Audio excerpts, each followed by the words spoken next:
everybody. Excited to be here to talk about APIs. As Ryan said, I am the lead developer at RCS, so I head the development team and kind of steer integrations, and in this case, API development. And again, in this case, specifically for Counterpoint. So I just have a few slides here, and then we can probably transition to a Q&A. So let's go ahead and get started. And I don't know if we have repeats from last time, but I did a similar presentation about a year or so ago, just really talking about at a very high level what an API is. I'm going to address that here. I won't go into as much detail, but really just a single slide answer here. API stands for Application Programming Interface. And when we're talking about it today, it's specifically with computers and computer systems. And what it does, at the very basic level, is allows two different computer platforms or technologies or operating systems or things to communicate to each other. So more specifically to Counterpoint, when we talk about APIs, we're typically talking about integrations and sending data back and forth and it helps translate that data, so converts system A to Counterpoint or Counterpoint to system A back and forth. It's just kind of a way to transform and transfer data between two things. And then going off our previous conversation, so why would this make sense for a retailer? And really one pretty basic example, but I think an important example, a use case here is really for customer retention and getting new customers in your store. So an example I have here really would be setting up some signage in your store that either says something like join our loyalty program for 20% off, has your brand on it, all your colors, and also includes a QR code to a website. So in this use case, what would happen is you'd have somebody with their device or phone. They'd say, yeah, I want to join that loyalty program, save a little cash. That sounds good. So I'm going to scan the QR code, and then I'm just while I'm waiting in line, maybe it's store opening. That brings me to a website where I have a very basic form where I can just identify who I am, maybe provide an email address and a phone number, and then I press a button. And what that does is, again, uses an API, that two-way communication between two systems, reaches out to Counterpoint, adds me directly into Counterpoint and signs me up for the loyalty program. So when I get to the front of the line, all I need to do is present a barcode or tell the clerk my phone number, and I'm immediately added to that transaction. I can immediately start getting points, and you as a retailer, again, you immediately know you're tracking my sales history. And my email address and information about me. So I brought up that use case because with the creation of our RCS API, we have launched a new product here, which we call LoyaltyHub. And the LoyaltyHub is really exactly what I just said. So using our API framework, we have built a completely self-service loyalty enrollment system for Counterpoint. It allows customers on any browser-based device to quickly and easily sign up and for a loyalty program, or just sign up to for a Counterpoint, basically get added to Counterpoint. It is super fast to do. It's very easy. It's very intuitive. There's really only a couple of fields that you need to fill out, and you can literally sign up in seconds. Anywhere where you have internet, you don't even have to have Wi-Fi. You can do it over cell service as long as you can get out to the internet. It's a public site. You just go to the URL and then you can sign up. Another great part about it is it is by default hosted by RCS. So, if you decide to move forward with LoyaltyHub, we set it up for you and we just provide you a URL and say, here you go, put this on your website, turn it into a QR code, put it on signage, there you go. There are also options if you don't want us to host it. We can work with you on that, but really the quickest way is just if we host it. That's kind of how it goes out of the box. And these screenshots here, these are what the app actually looks like. So on the left, that's what it looks like on a phone. Again, it's dynamic, so it will scale to, you know, iPads, computers, iPhones, Androids, whatever device you have. Everything is dynamic and fits to screen. And then when you sign up, you're just brought to a landing page here, and this is pretty cool because it generates a barcode for you automatically, so you don't even have to read your information. You can just, you know, put it on the scanner once you get to the counter, and then you're automatically added to the ticket, and there you go.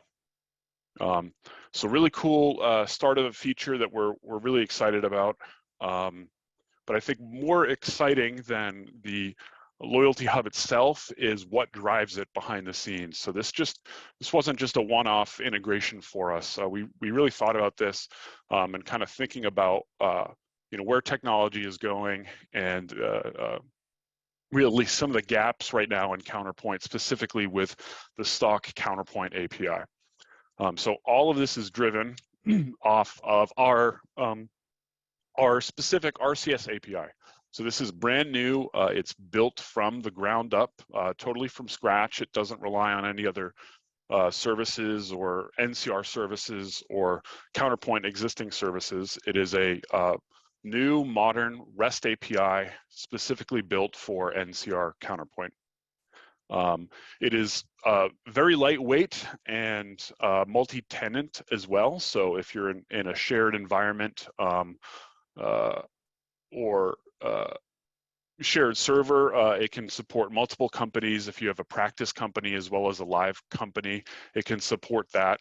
It's a very lightweight service, so it's very performant and is really designed for high volume transactions and lookups. And we really did build it with security first, so it does have, you know, client portals and login portals, and it really uses best practice API authentication with, you know, API keys and security. It supports two-factor authentication, and on our 2025 roadmap for the front end, one of our primary goals is for single sign-on SSO. So that would be for your customer facing. You can sign in with you know, Google or Facebook or other single sign-on options.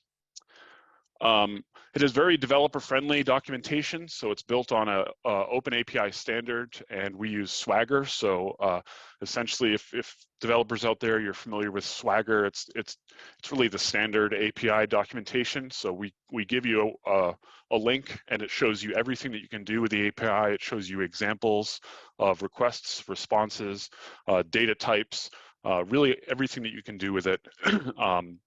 And as we build out the API and build out the endpoints, that documentation automatically updates. So, you know, we're not sending like a PDF around and you have to figure out if the version is accurate. It's just a living, breathing Swagger website.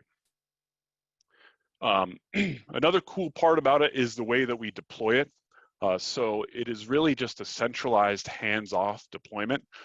So we install an API client you know, on your server, wherever you want your API to sit, and all of the versioning and updates are centralized and can be pushed down to your server or to your clients without involving RCS support. So if we have an update, obviously with notification and release notes, when we're ready to deploy the update, we can just centrally deploy it to you, you know, without having to schedule time and get on the phone with a support tech and all of that stuff. It's very streamlined in that way.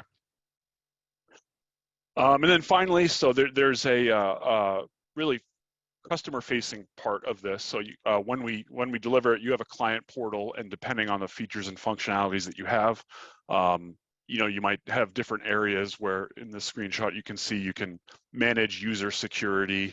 You can see different dashboards and sections of the screen and slice and dice those with roles.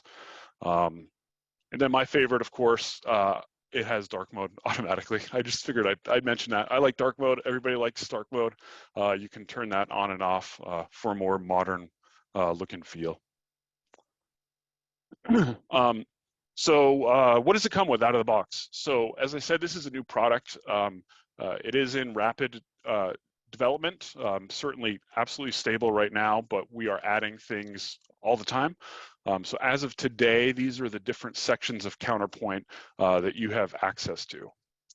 So the first is the customer record. So you're able to retrieve a single customer or an array or list of customers, as many customers as you want from the system.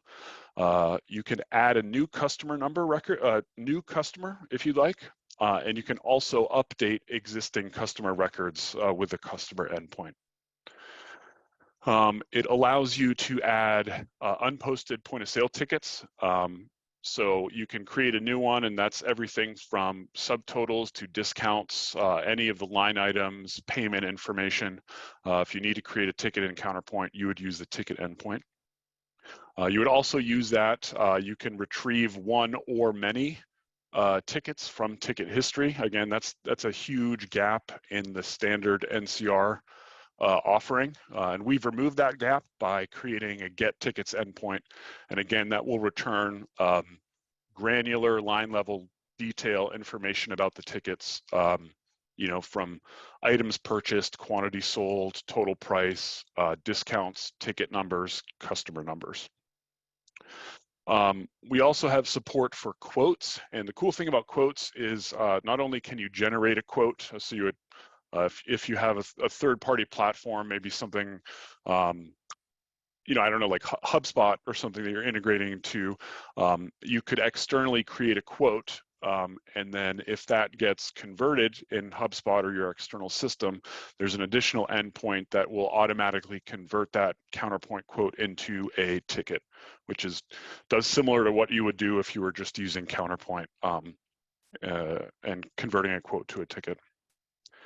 And then this last one here, it's really the same as tickets, but I just wanted to call out that we do have a posted sales history endpoint, and that has parameters where you can filter on it. Again, so not like the NCR API where you have to know the document ID and just get one document, and it's not very efficient. This has a set of parameters where you can pull sales history for date range. Really helpful for BI utilities, or really anything, but I see BI as being a pretty good use case here. I'll have one question there. Sure. Can a new ticket be an order or a layaway?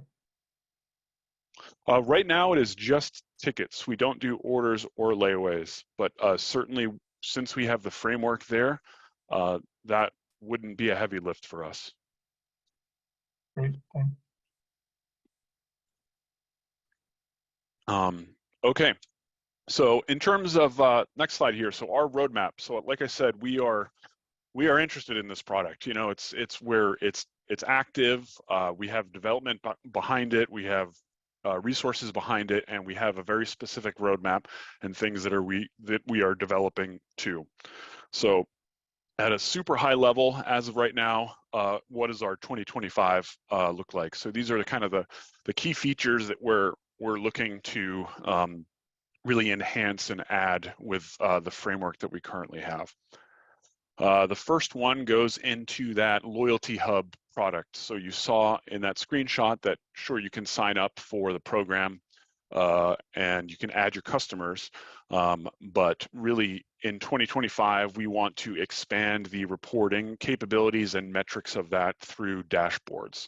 So you as a business owner, again, on a device or a computer, not outside of Counterpoint, on a web browser, you can log in and say, yeah, okay, I signed up for this LoyaltyHub, but how's it doing? So you can see high-level dashboards of conversion rates, or sales versus signups, or customer spend, or really the sky's the limit with what we think about and come up with reports.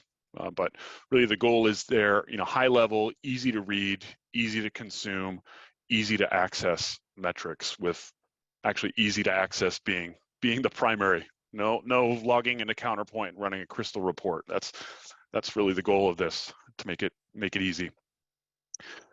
And then outside of LoyaltyHub, we do have plans, and this is actually in the works of, again, self-service proprietary or self-service BI reporting that's outside of an integration. So that wouldn't be a Microsoft Power BI or a Domo or a Tableau. This would be a Counterpoint specific, built from the ground up reporting dashboard, that would support filtering, exporting to Excel, slicing and dicing, moving graphs, saving views, really a full-featured set of BI reports. And again, I mentioned it previously, but with all of this, we plan to integrate with single sign-on. So that's always been a big ask, because nobody likes to manage a million different logins for a million different websites.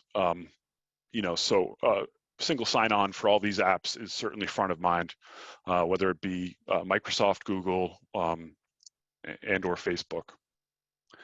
Another thing that we're looking at and have plans to do is a lot of kind of what I call back office Counterpoint management from the web. So really and again, I see this probably as a business owner or a manager of your business, where you can log in and look at performance metrics, things like maybe like purchase orders or receivers.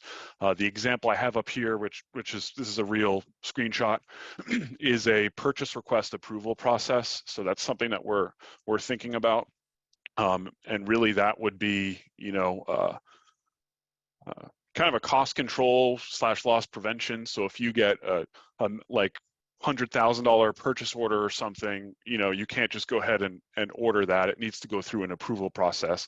And sometimes the folks who need to approve that, might not have access to Counterpoint readily or a login at all. So this would be an external system, again, that they could put an icon on their phone or tablet or something, hit the button, sign in with single sign-on, and they could see a list of whatever that data was, and take appropriate actions if needed. And then also internally, integrations. So we've utilized it already to do accounting integration, but third-party loyalty integrations, ERPs, so something like SAP, sending data back and forth using our API. And then CRMs, I mentioned it before, but something like HubSpot or Salesforce. It's really integrating those systems and getting really a layer, integration layer on Counterpoint with RCS API as the backbone.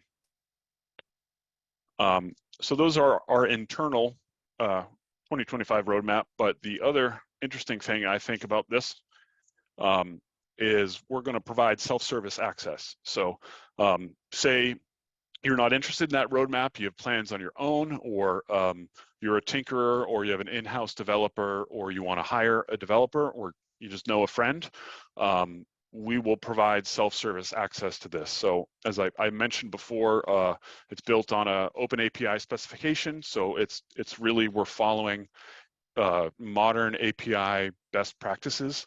And as a result, we have a Swagger documentation page. So if you decide to go the self-service access route, and you're not interested in an RCS out-of-the-box product or want to build your own, you can have access to the Swagger documentation, find a developer, connect to the API, and develop yourself. And the simplest example I have of this is if you just want to do a quick, Domo integration or Tableau or Power BI. Really, you just need a data source to hook into. Well, sure, you have that sales endpoint.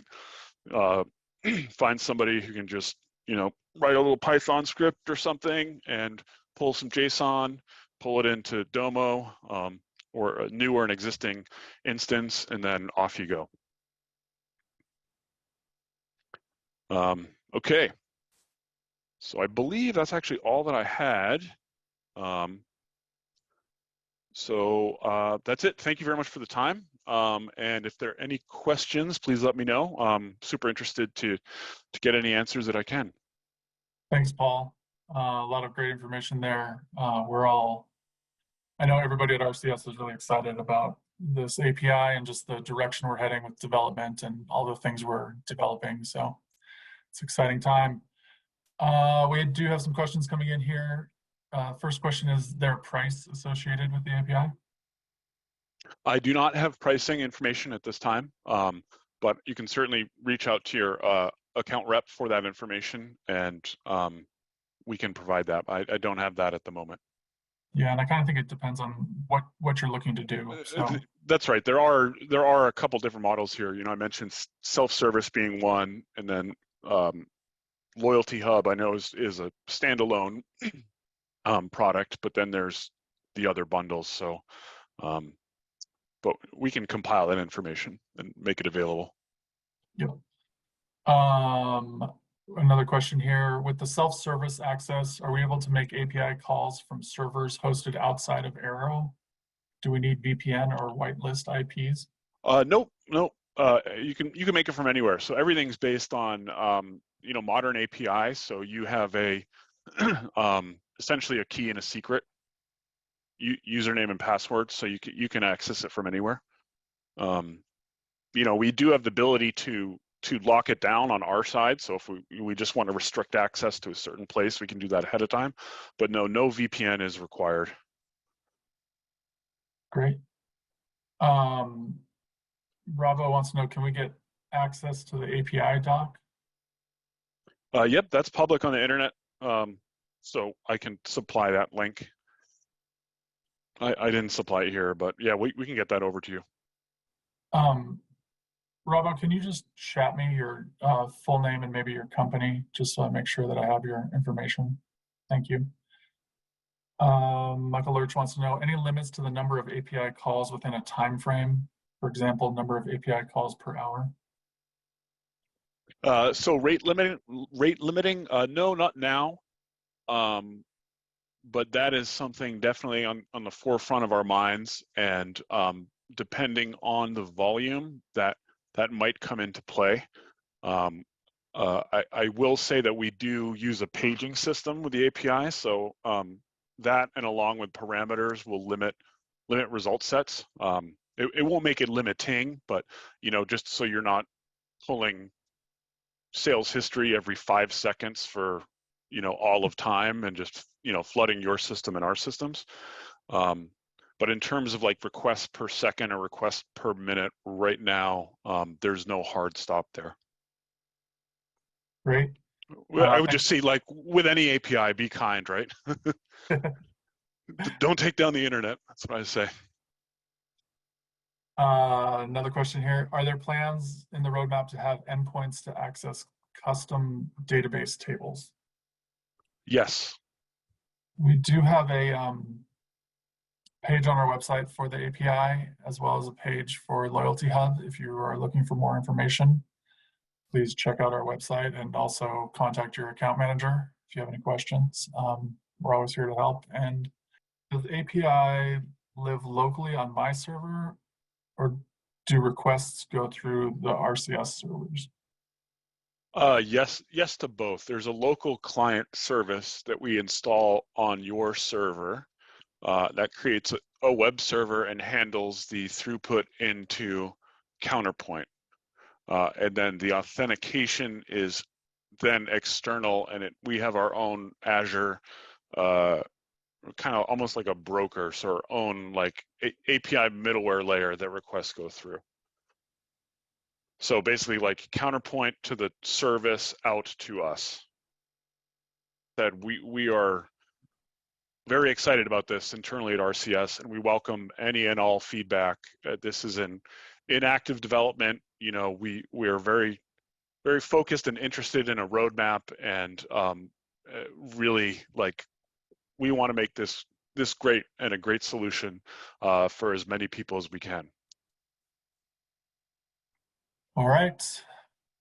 I'm not seeing anything else come through. Thanks everybody for joining us today. We'll be in touch. Thank you. Paul. Have a great day. Bye.